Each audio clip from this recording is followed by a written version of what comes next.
Muito bem, eu sou o Thiago Souza, este é o Humanas em Pauta.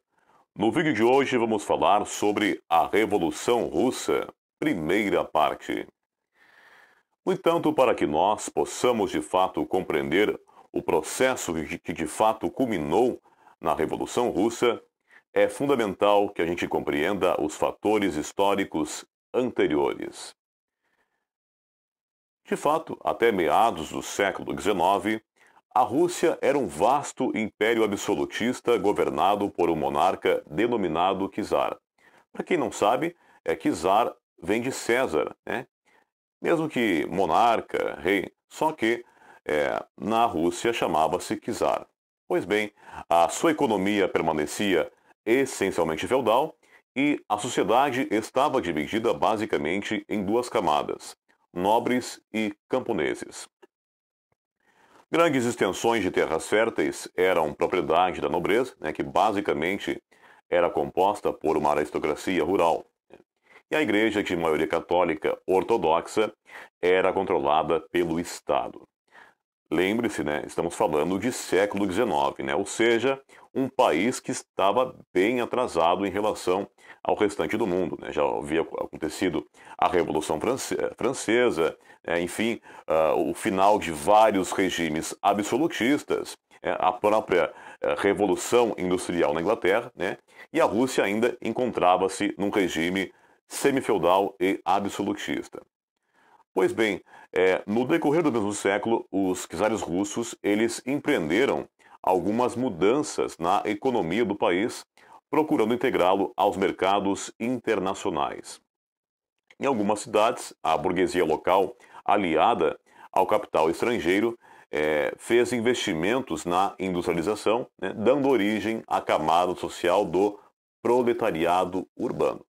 No entanto, cresceram as manifestações de protestos contra o regime político czarista e contra as condições de vida e de trabalho dos operários russos. Nas áreas rurais, os camponeses também reivindicavam em prol da abolição das taxas feudais e pelo acesso às terras, né?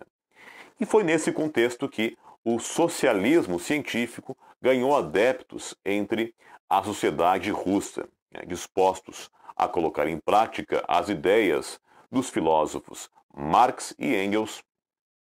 Passaram então a integrar o movimento operário com o objetivo de, por meio de uma revolução, implantar o socialismo no país. No que diz respeito ao socialismo científico e às ideias de Karl Marx e Engels, eu já fiz um vídeo de sociologia explicando bem a teoria marxista, né? Então seria interessante que vocês assistissem esse vídeo, né, voltassem lá, para melhor compreender este tema. Pois bem, no contexto de transformações vivenciadas no país, dois grupos políticos se destacaram, né? São eles os mencheviques e os bolcheviques. Menchevique, grupo reformista com tendências liberais, liderado por Martov, queria derrubar o czarismo e ampliar a industrialização do país.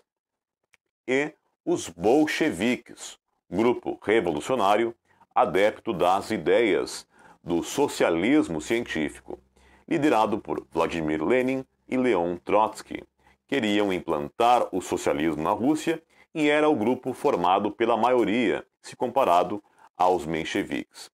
Pois bem, e para que nós possamos de fato compreender o processo revolucionário da Rússia, é fundamental que a gente compreenda a situação da Rússia no início do século XX. De fato, no início do século XX, Rússia e Japão entraram em guerra como resultado pela disputa de mercados asiáticos. Consequentemente, entre 1904 e 1905, ocorreram crises de abastecimento e de preços, agravando ainda mais as condições de vida dos operários russos.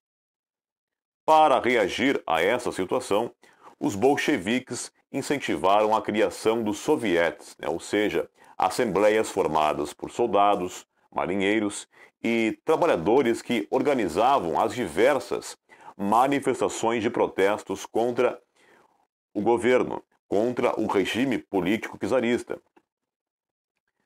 Ainda em 1905, os proletários entregaram ao czar Nicolau II uma petição, documento no qual exigiam uma série de direitos. No entanto, a passeata rumo ao Palácio Real acabou aí provocando forte reação por parte das tropas czaristas, e aí acabou havendo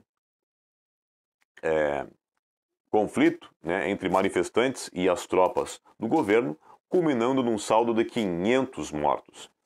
Esse episódio ficou conhecido como Domingo Sangrento. Por Lenin, foi chamado de ensaio da Revolução.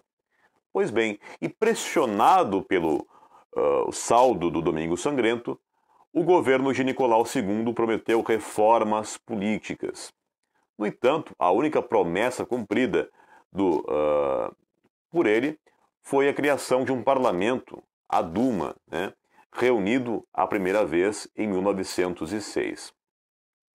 Posteriormente, restabeleceu-se o autoritarismo e, como se não bastasse, a Rússia entra na Primeira Guerra Mundial em 1914, demonstrando assim a total fragilidade do exército russo diante da guerra.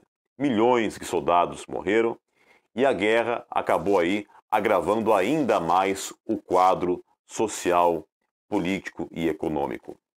O czar Nicolau II não conseguiu conter a crise e isso contribuiu significativamente para o ressurgimento dos sovietes, das passeatas, dos protestos, Inclusive, nessa época ainda, alguns líderes bolcheviques acabaram presos. Pois bem, e o czar Nicolau II não conseguiu conter a crise, Isso acabou aí culminando em sua abdicação. E aí então instalou-se um novo governo chefiado por Lvov e formado por aristocratas e burgueses. O único socialista a integrar o governo era Alexander Kerensky, ministro da Justiça do governo de Lvov. Pressionado, Lvov anistiou alguns presos políticos, entre eles alguns líderes bolcheviques, como Lenin e Trotsky. E aí, em abril, os bolcheviques realizaram um congresso no qual foi redigido um documento cujo lema era Pão, Paz e Terra, ou seja, resolver a crise de abastecimento e de preço dos alimentos, a saída da Rússia da Primeira Guerra e a entrega de terra aos camponeses. Pão, paz e terra. E com isso, a popularidade dos bolcheviques acabou crescendo, a do governo diminuindo, e os bolcheviques acabaram aí derrubando o governo, e aí então instalou-se um novo governo chefiado por Kerensky.